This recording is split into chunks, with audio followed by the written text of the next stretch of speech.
whole earth is at rest and is quiet. They break forth into singing.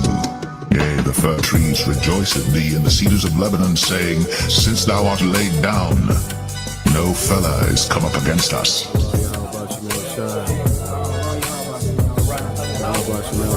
The glory of Lebanon shall come unto thee, the fir tree, the pine tree, and the box together, to beautify the place of my sanctuary. And I will make the place of my feet glorious. Because the Lord is going to restore everything. You're going to have a total different vibration on the earth, a total different smell. You're not going to be walking down the street and smell shit and piss, you know, and no foul odors or nothing like that, because the lungs of the earth are going to be given back to it, which is all these trees and all of these flowers, and it's going to be a whole total different vibration. You know, you're going to see the aura and how things are going to change and how elevated things are going to be. Our senses are going to be heightened, you know? Everything about us is going to be glorified. For behold, I create new heavens and a new earth, and the former shall not be remembered, nor come into mind. But be ye glad and rejoice forever in that which I create. For behold, I create Jerusalem a rejoicing, and her people a joy. And I will rejoice in Jerusalem, and joy in my people. And the voice of weeping shall be no more heard in her, nor the voice of crying. There shall be no more thence an infant of days, nor an old man that hath not filled his days. For the child shall die 100 years old. But the sinner, being 100 years old, shall be accursed. And they shall build houses and inhabit them, and they shall plant vineyards and eat the fruit of them. They shall not build, and another inhabit. They shall not plant, and another eat. Whereas the days of a tree are the days of my people, and mine elect shall long enjoy the work of their hands. They shall not labor in vain, nor bring forth for trouble, for they are the seed of the blessed of the Lord, and their offspring with them. And it shall come to pass that before they call, I will answer, and while they are yet speaking, I will hear. The wolf and the lamb shall feed together, and the lion shall eat straw like the bullock, and dust shall be the serpent's meat. They shall not hurt nor destroy in all my holy mountain, saith the Lord. The Lord said that on the Heavenly Father's right hand there are pleasures evermore. And it says that I have not seen, neither ear heard the things which the Lord hath prepared for them that wait for him. You know, there's a whole another world of greatness that awaits us when the kingdom of heaven is established. It's not seen in this society. In this society, we only see carnal things that reason offers in this society. But when the kingdom is established, the Lord is going to open us up to a whole nother world, you know, of pleasure, of knowledge, of wisdom, understanding, you know, can't even be put into words, you know, because our imagination only goes but so far.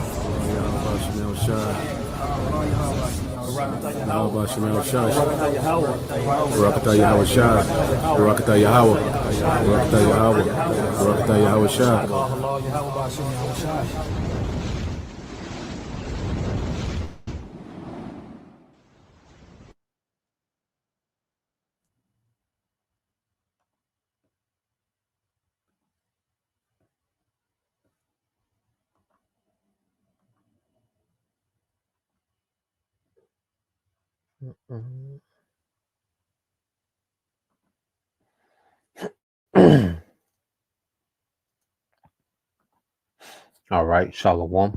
First and foremost, I'd like to give all praise, honor, and glory unto Yahweh, Bahashem, Yahweh Shai, Bahashem, Rakakadash, and double honors unto the apostles and the elders of GMS who rule well, teach well, being great examples to his younger brothers, and peace and blessing, salutation. Hopefully, they got there pushing his word in truth and in sincerity across the four winds in the name of Yahweh, Bahashem, Yahweh Shai. Pushing to get up out of here. Shalom to the hopeful elect, the believers, the listeners whom have came back to the obedience of the scriptures through faith in Yahweh Bashem Al Shai. All right. And what we want to get into this morning, dealing with the morning news and prophecy, you know, dealing with all right, Esau, Edom, you know, he's spreading himself too thin, you know, and he did it, you know, in the Romans, you know, even as, you know, you study, you know, these devils, you know, different empires, well, they will always spread themselves too thin. because one thing about pride, it gives you a false sense of ability. When you become prideful, because of, previous, all right, success and achievements, okay, it gives you a false, all right, assessment of your ability, okay, to where you think you're invincible, you can pull off any task, okay. And this is what we're seeing this devil, he's at within this kingdom. He's just trying any and everything, man. Okay, and you really, as we follow this, man, the Lord put the spirit on us to be watchmen, and you see everything that this devil is trying to pull off. All right, you can tell that you're looking at a man, all right, that has a false sense of his ability. Okay, he's trying to, uh, AI infrastructure. Okay, he's trying to, go to war with this nation and that nation. He's trying to fund this war. He's trying to buy this election. He's trying to, all right, dismantle the American government and make way for a new, all right, style of government. Okay. He wants to put the C hip in everyone. Okay. He's just all over the place, man. Government shut down. Okay. And this man, he really has a false assessment of his ability. And that's why it's looking so tacky. Okay. When someone is doing something that they're not capable of doing, it's extremely tacky. All right. And this is what we're seeing with the devil's, last phase of empire. Okay. Him spreading himself too thin. Now, let's go here to the book of Psalms. All right. Chapter, go to chapter 1. Okay. This Psalm 140:1. It said, "Deliver me, O Lord, from the evil man. Preserve me from the violent man, which imagine mischiefs in their heart. Continually are they gathered together for war." All right. And this man always has some type of war going on. A war on terrorism, war on drugs. Now it's a war within with the civilians, a war on poverty. And he is the creator of all these things, man. This man, he's the source behind all the wickedness that he proclaims that he's fighting against. Okay, there's no bigger terrorist than Esau Edom. There's no bigger drug dealer than Esau Edom. Okay, Esau Edom is the reason for poverty. Okay, well, he presents himself as a hero as he's going to war with these things on behalf, okay, of peace on earth. Okay, so you see now, all right, the devil, he's gearing up, to go to war, with Venezuela. There's talks of the war, another war with Iran. Okay, but then you still have Russia, and NATO. Okay, they're bumping shoulders over there. Okay, in Eastern Europe. Okay, and then you have constant rumors of China and you know all these different things that this devil has going on at one time. All right, and he just spread himself too thin. Okay, but this is one of the symptoms of the fall. This lets us know that he's in his last phase of a fall. Okay. Now, let's go here because I got a few videos. Okay, that I want to get into. Well, mainly two. Mainly two. So let's go here to this one. All right, with these devils preparing for Venezuela with. And I want to want y'all to listen how Trump is talking, man. Okay. You pay attention to the devil, all right, and how he's talking. Okay, and it shows you the spirit, that he's in. All right, and the same spirit that the devils have, the same thing that these devils have been on, throughout the earth, where they finna bring that home. Okay, the treatment of these heathens and what they call third world countries and these different nations that they just been invading and bombing and, you know, slandering, okay, poverty, okay. America finna go through third world, okay, crisis, man. Okay, America gonna be worse than the third world because it's gonna be way more violent. Okay, so let's play this.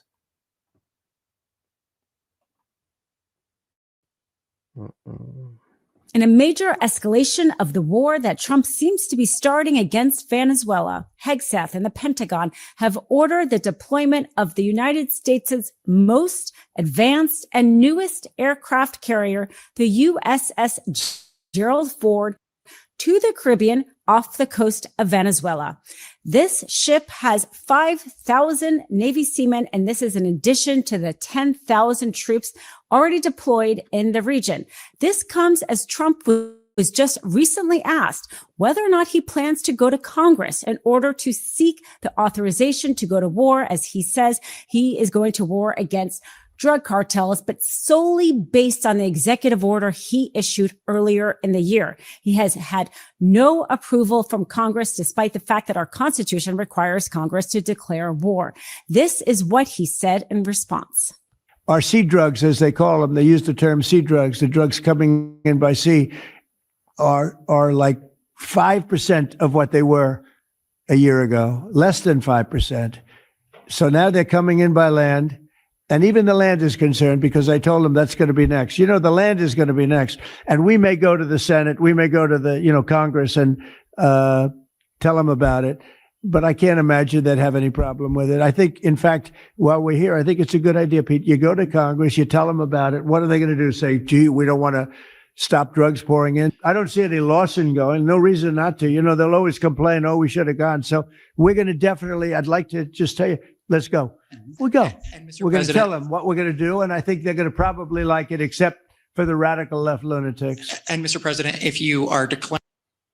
So basically what he's saying, because you're supposed to go to Congress and Congress is supposed to vote on whether you go to war or not. Okay. Because Congress supplies the funding, okay, for war. Because they approve, okay, the president can bring, all right, a petition to Congress and say, look, this country is a threat. We got this intel, we got that intel, and we need to declare war. Okay, and the Congress will vote on it, and they will determine whether, all right, that war can be declared on this nation. And then they would also determine the funding allocated to that war. Okay, well, what Trump is saying, we'll let them know about it. We ain't asking them nothing. Okay, we'll let them know what we doing. We'll tell them. Okay, so this is completely unconstitutional. Okay, what Trump is doing, but he made an executive order that created a loophole for him to wage war on what he deems as cartel. Okay, which the cartel is controlled by the CIA. Okay, and this is the same thing, that Julius Caesar did, when he went to war. All right, with the Gauls.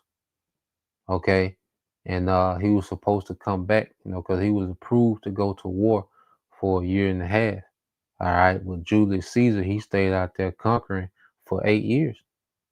So that's why when he came back, he was looked at as an enemy of the state. Okay, but what did you have? You had a civil war between him and Pompey.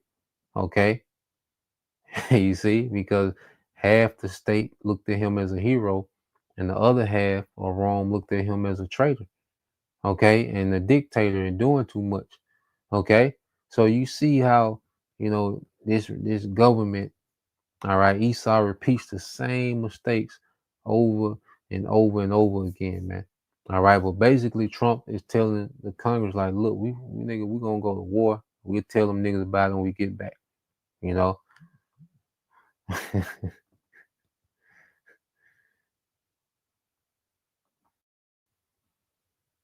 Declaring war against these cartels, and Congress is likely to approve of that process. Why not just ask for a declaration of war? Well, I don't think we're going to necessarily ask for a declaration of war. I think we're just going to kill people that are bringing drugs into our country. Okay, we're going to Not gonna ask for war. We just gonna kill people. Okay, a madman sparing none. You see, we're not gonna ask for a declaration of war. We're just gonna kill people. Listen to how this man is talking, and this is your president. All right, that's just moving like a complete dictator in America. But what do you think he finna do back home? Okay, let's go there. necessarily ask for a declaration of war. I think we're just going to kill people that are bringing drugs into our country. Okay, we're going to kill them. You know, they're going to be like dead.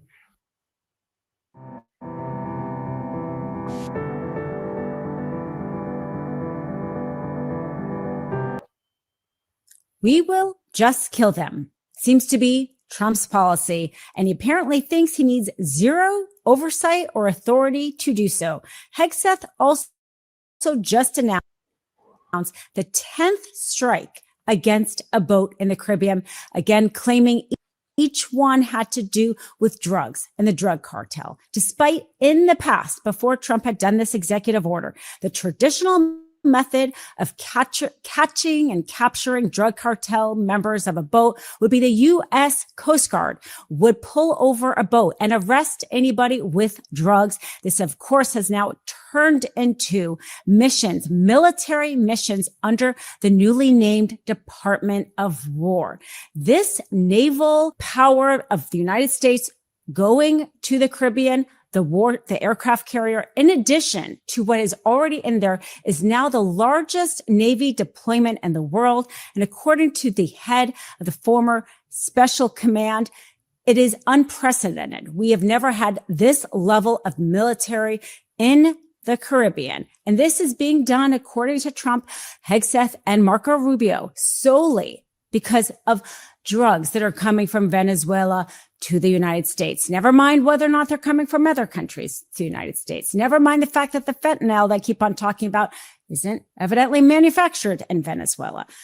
But supposedly this is giving them the ability to strike boats. As we know, there were 2 survivors on a strike last week. And despite going through regular legal channels, they could have either detained them as combatants of war and put them at Guantanamo Bay, which would have allowed them to contest it with habeas corpus, or put them through the regular criminal justice system.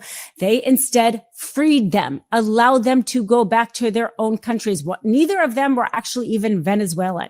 But here you have, in the United States, we have criminal laws regarding drugs, of course, selling drugs, buying drugs, drug possession, distribution. Our justice system doesn't say you either go free or killed, but that is what is happening in the Caribbean. And now with the deployment of the aircraft carrier, majorly escalating the tensions and frankly, what Trump is planning to do with Venezuela. He also said that now they plan on going to the land since the water worked so well. Let's remind everybody here, Venezuela has the largest oil reserves in. So, you know, these devils got that going on, all right, in in Venezuela. You know, and all this, you know, requires resources, you know, mobilizing troops, you know, mobilizing forces, okay? And he just spread all out the earth. And the scriptures say, you know, when you go here, this is Psalms 10:3 said, for the wicked boasteth in his heart's desire. Okay. Always on TV telling you, you know, what he's going to do next and what they got going on. And we're going to do this, and, you know, whether it's the AI, whether it's the, you know, CBDC or the war with this country, he's always boasting, you know, in his heart's desire. And blessed the covetous, okay, which are those greedy elite families, you know, because they are the only people that's blessed in this system. Okay, all the wealth trickles to them. Okay, resources. Okay, and it says, whom the Lord abhorreth. Man, the Lord not dealing with these devils. You know, these devils was propped up, all right, for a moment in time. all right, for the sake of prophecy and the sake of our punishment. But the Lord ain't dealing with no goddamn Edomite, okay, when it comes to staying in power. All right, this devil is done. You know, the Lord utilized him on the left hand side, all right, to complete particular task. And his last task is Jacob's trouble, all right, and to get the earth and to push the earth into a third world war. Okay. He got 3 things to do left before he's disposed of. And that's Jacob's trouble, the MOTB, and his third world war. Okay, and then his ass gonna be disposed of, man.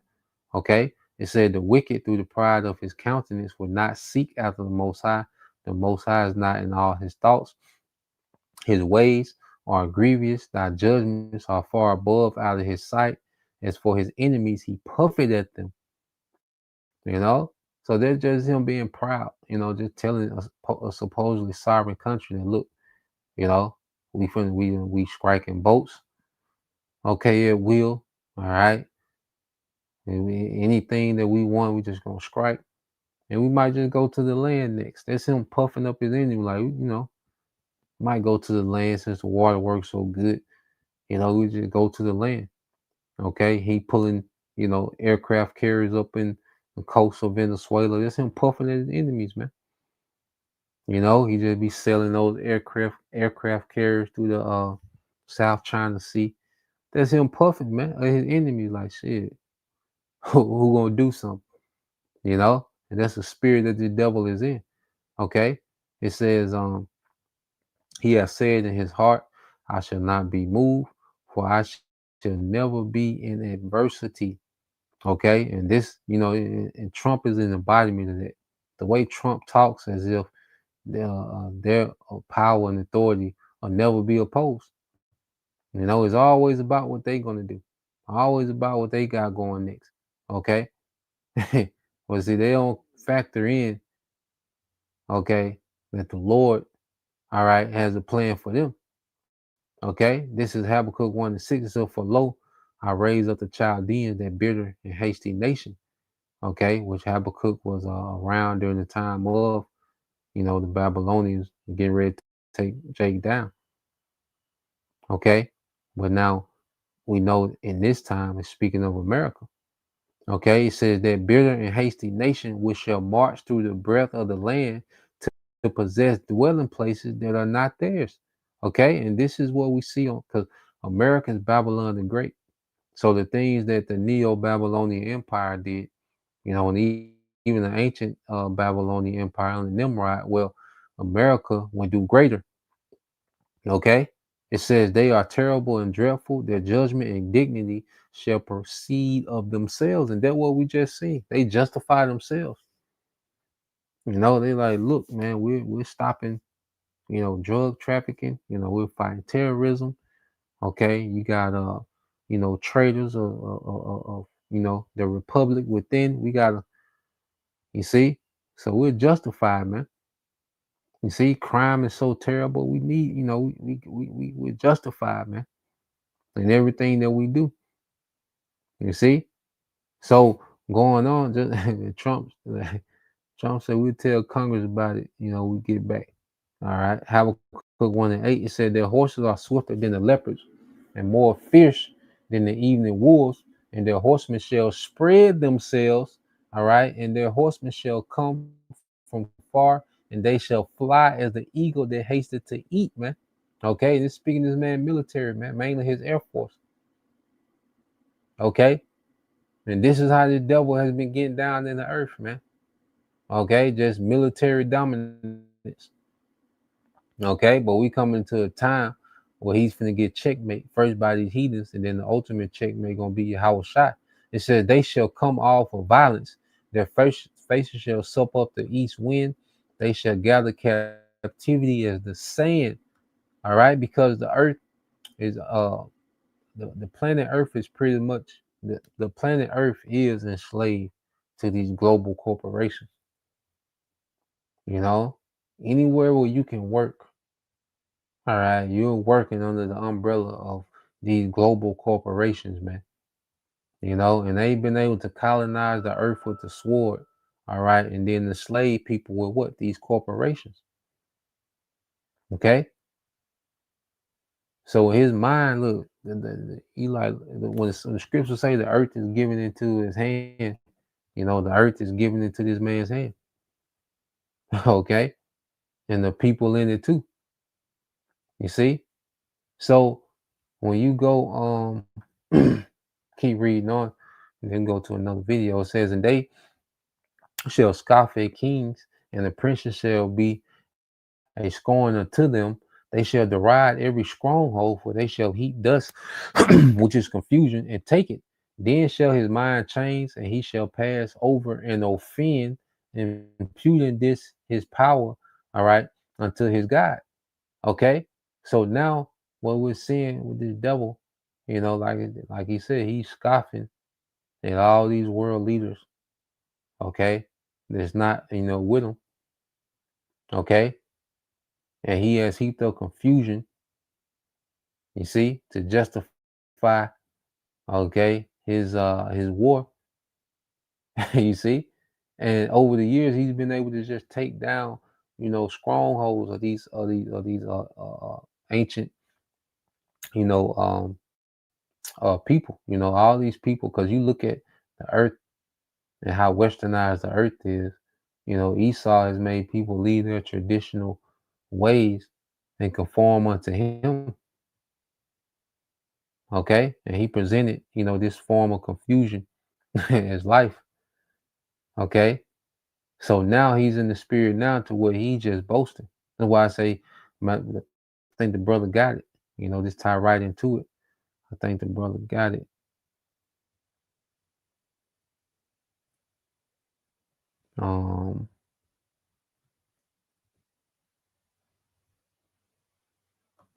Yep, this the brother GMS Yashima. All right, it says, yeah, also because he transgressed by wine, he's a proud man, neither keepeth at home. So now we're seeing Esau drunk off his power and dominance, man. To where he's showing his ass now. Okay, he like, look, we finna go to war with them. We finna go to war with these people. We finna, we finna go to war at home. This is a man that was just drunk off his power. He's a proud man because, he's been able to influence the earth, to dominate the earth, man. Heap up the resources to himself, put people, enslave people to his, his corporations through debt slaves. Okay. And also it says he shall impute his power to his guys, which is Satan. That's why you see Satanism more at the forefront of this society. He's just coming out with it now. And that's why Trump represents the coming out of Edomite male dominance, man. They're tired of being politically correct and trying to tiptoe and hide like they don't run the earth. No, we run it. All right. And that's why their seed hill is going to be Esau in the spirit of, look, you're going to get down and lay down. We run this shit. Okay. That's the spirit of Esau coming in. All right. Verse, it said, who enlarges his desire is hell, which is like in the grave. Okay, because I say the grave will never be satisfied. You can always put more bodies into the grave. It's going to break it down.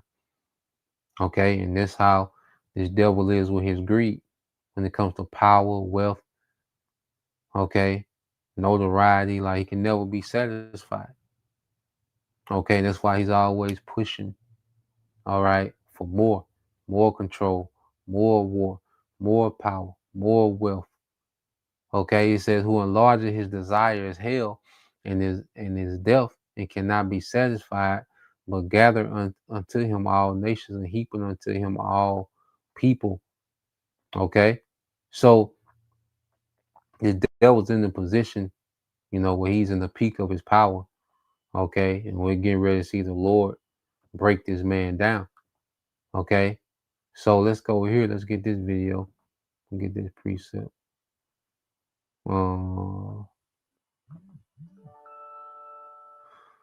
So now let's go to Iran, the other side of the earth. It's the brother Nah, GMS all in 144. All right, and Shalom. The Job 9:24 said the earth is given into the hand of the wicked. He covered the faces of the judges thereof. If not, where and who is he? Okay, so this man, the Lord has given this man the earth. All right, and what he's done with the planet Earth is made the earth completely chaotic, okay, and violent. You see, and rebellious against Yahweh Bashim Al Shai. All right. So now let's go here with news. All right, with some news dealing with Iran. You know, I think it'd be very foolish for Israel to start another war. But that leads to the question, why would you start another war? If you think about it, if Iran is dealing Israel more than a bloody nose in a potential second war, and Israel feels threatened in a meaningful way, you can imagine how that could lead to a situation where Israel justifies the use of nuclear weapons on Iran.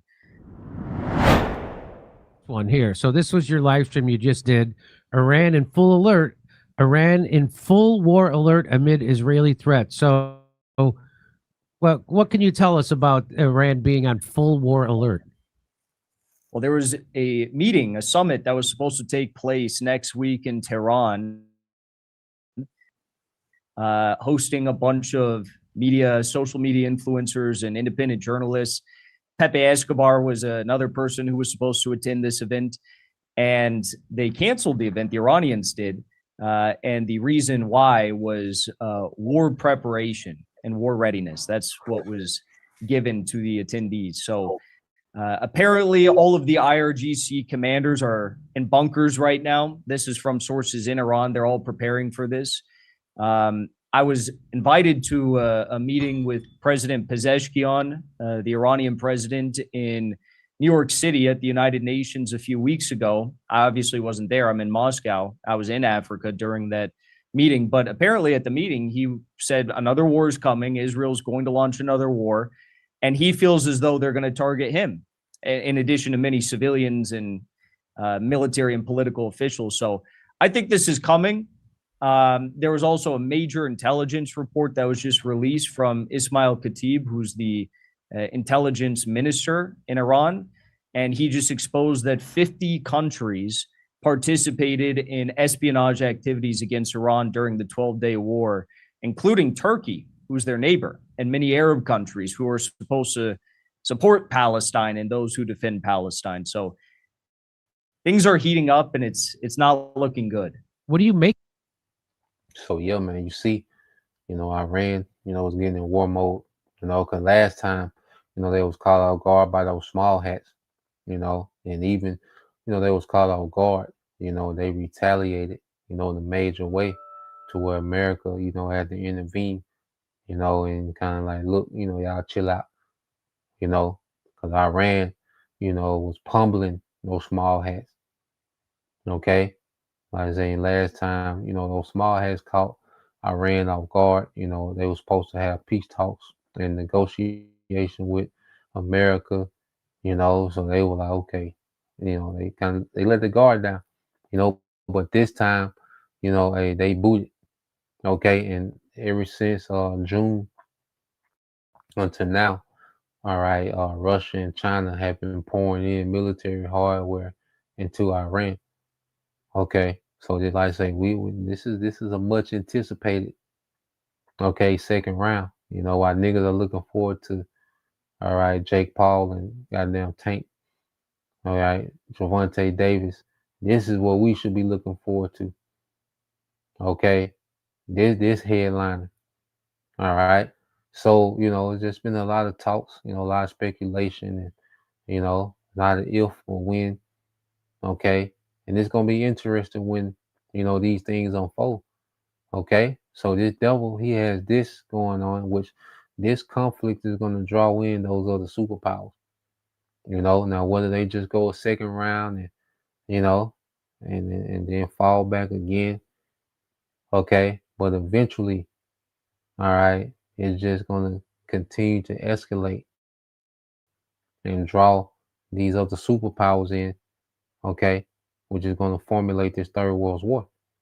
Okay, so while all these other prophecies are building up, okay, in their own right, the AI infrastructure, which is going to be linked to the sea hip, and then you have the civil unrest, which it wouldn't take much. Okay, so what we're seeing is the devil, he just got a lot going on. Okay, let's play Think this. of that. What do you make of that? Turkey and the other Gulf states turning on Iran in that way. Well, they're all cowards. I mean, you know as well as I do that Turkey provides lion's share of Israeli oil. It's Azerbaijani oil that travels through Turkish pipelines each and every year. And then eventually Turkey is going to turn on the West, and that's going to be a strategic chess move by the Most High. All right, when Turkey turns on the West, because Turkey is a major part of their military strategy in their region of the earth. Okay, major part of their military strategy. A lot of those airstrikes, that America does. They come back to those air bases in Turkey. Okay, so it's going to be a major strategic blow. Okay, when Turkey flips and sides with Iran and Russia, okay, which we know to be so. Okay, let's play this.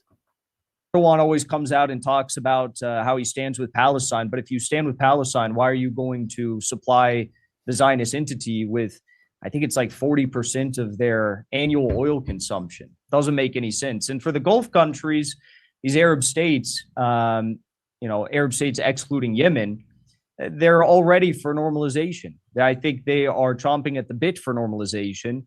And if it wasn't for the ultra deranged policies of Smotrich and Gavir, I think we might actually have seen it by now. But it's not surprising to me at all. Wix. One platform, any website, unlimited creation.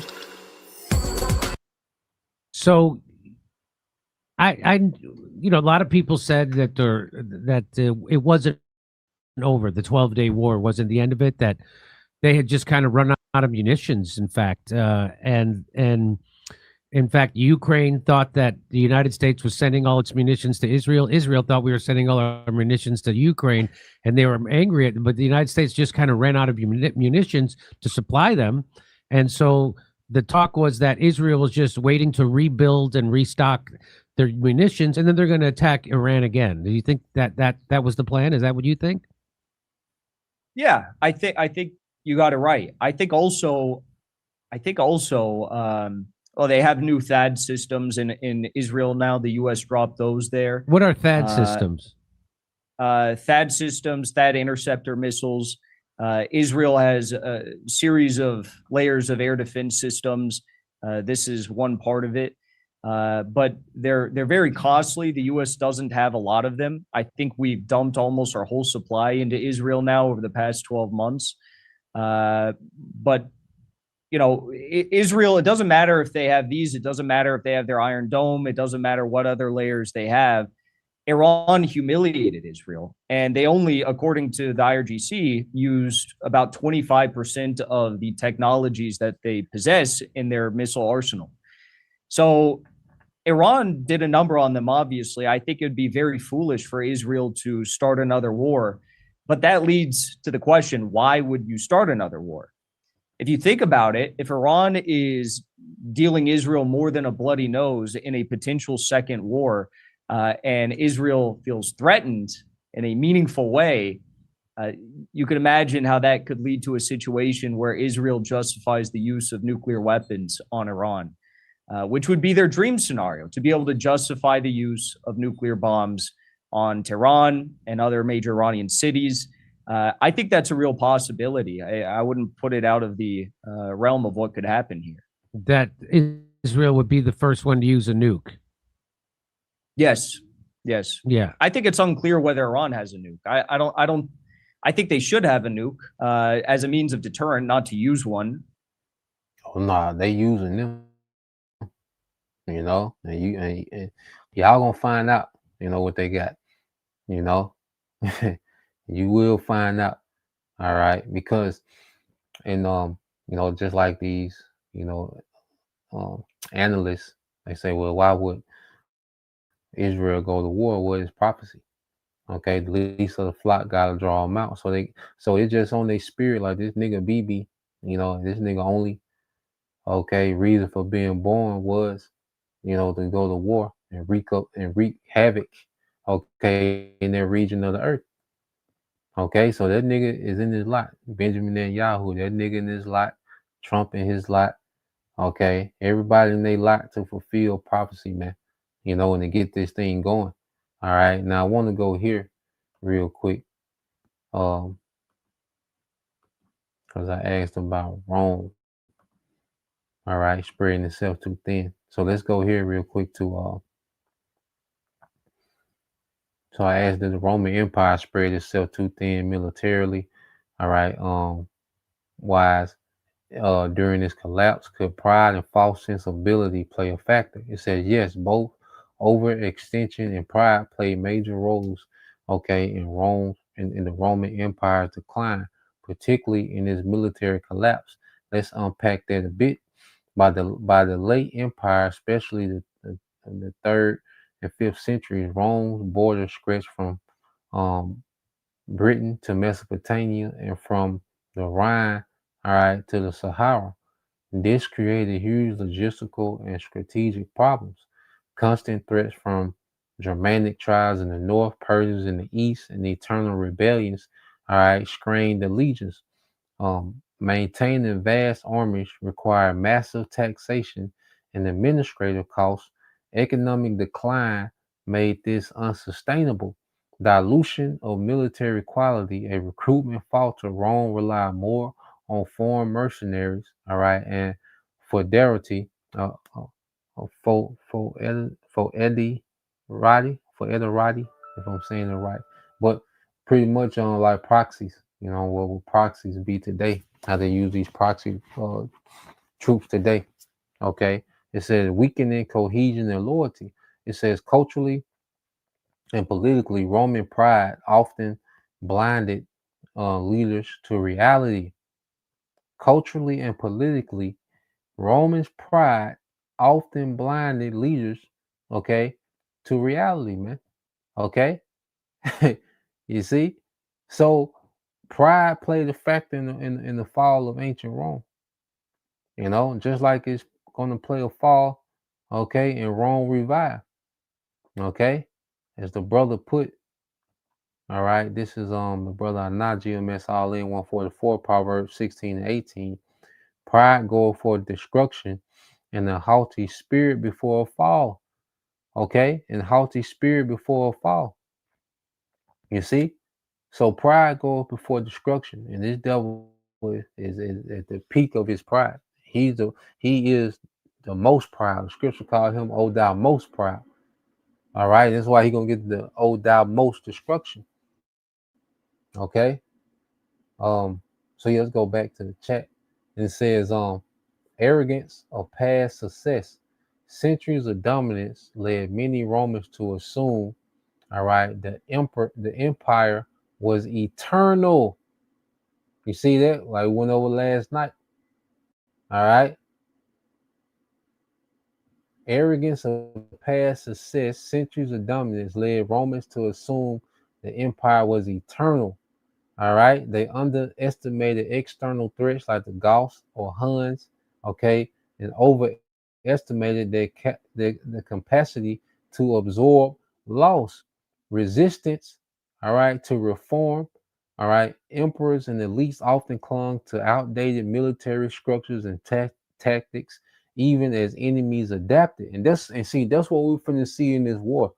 You see, the way that America is used to winning wars is just pulling up and deploying 500,000 troops here, and just, you know, those aircraft carriers being able to just park on the coast, and they able to just go on missions and come back to the boat, reload, get gas.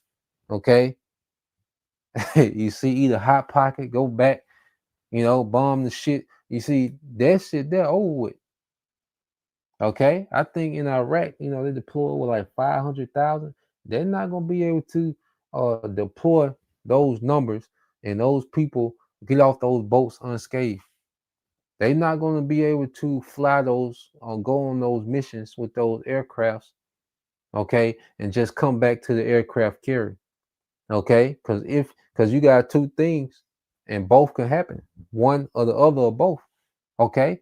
Because they pull over these aircraft carriers now, okay? They, all right, those aircrafts, all right, they go on those missions. There's a good chance they not coming back, all right? And if they do make it back, they might not have a boat to come back to, a boat to land on, an aircraft carrier to land on. Okay, that's why when you had Trump, okay, put those B-2 bombers, he put them in, all right, a port in India because he wanted to put them out of Iran range, okay, of Iran's missiles. So he had to park them. He had to park those aircraft carriers. He had to dock those aircraft carriers, so many miles away, so they wouldn't be in range of Iran's missiles. Okay, and you best believe Russia done filled in the blank. Whatever Iran was missing in June, you best believe Russia and China done filled in the blanks. All right, and it ain't gonna be nowhere them aircraft carriers can park when it really go down.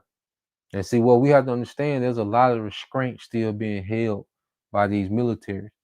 Okay, but when they go all in, all right, the world is going to see how the earth has adapted to this American war machine. Okay, so let's go. Let's keep reading. All right, it says emperors and elites often clung to outdated military structures and tactics, even as enemies adapted. For example, Rome's heavy infantry focus struggled against faster moving cavalry based foes. Competing generals prioritized personal power over defense, splitting resources and attention. Pride and ambition, all right, at the top hasten collapse, man. And you best believe these devils, they're so proud and arrogant and they want to be notarized. They got all this ambition that it works against them. Okay, in summary, yes, Rome spread itself too thin and and succumbed to pride. It's a classic case of empire believing it was too great to fail. Even the structural weakness, all right, eroded it from within. Okay, now let's go here. It's this precept in the book of Proverbs 11. I want to say, okay.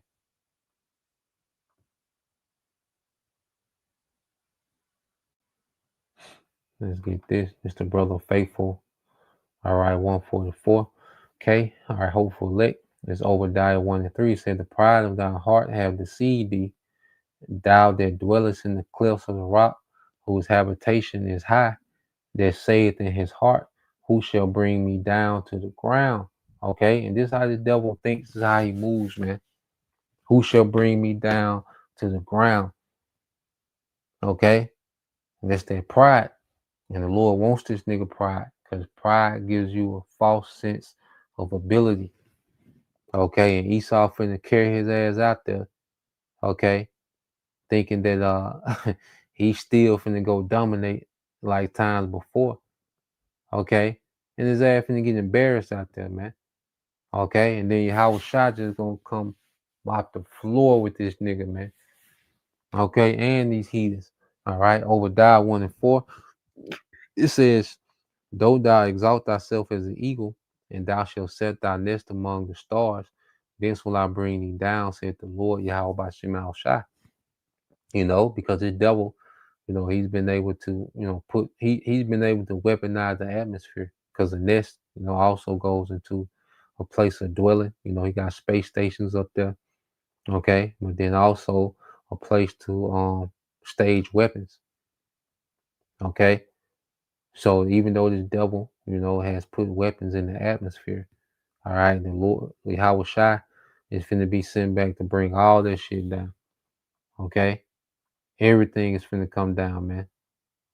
Okay. So let's I got this one here. I want to get ready to close it out. But this is the book of Proverbs, chapter 11. He was in the NLT. Okay. Because the Lord created this nigga in a certain way that his pride and ambition would always destroy him.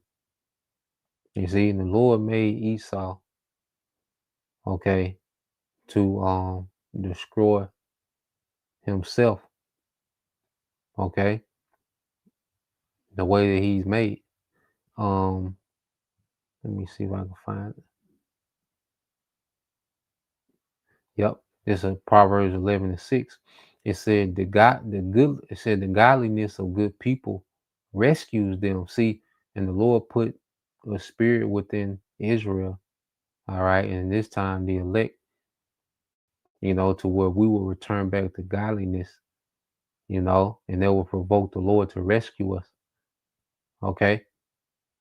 But then on the flip side, the ambition of the treacherous people traps them. So every time Esau gets an empire, okay, he destroys it. Okay, the Greeks, the Romans, the French, the Spanish, the British.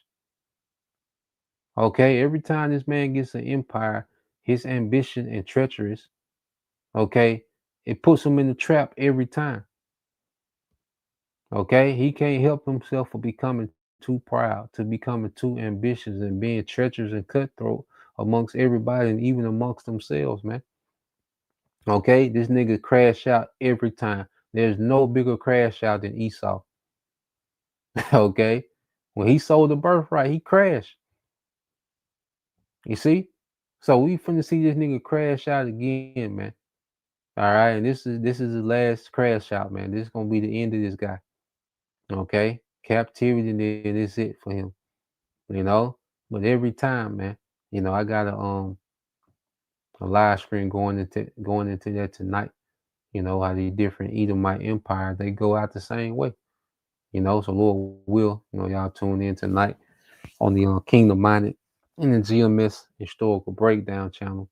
But yeah, man, we finna see the biggest crash out, man. All right, so Lord will, you brothers.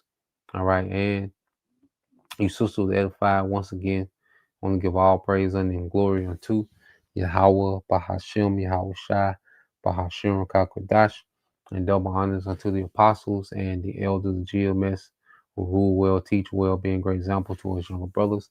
And peace and blessing, salutation to the hopeful Shalom.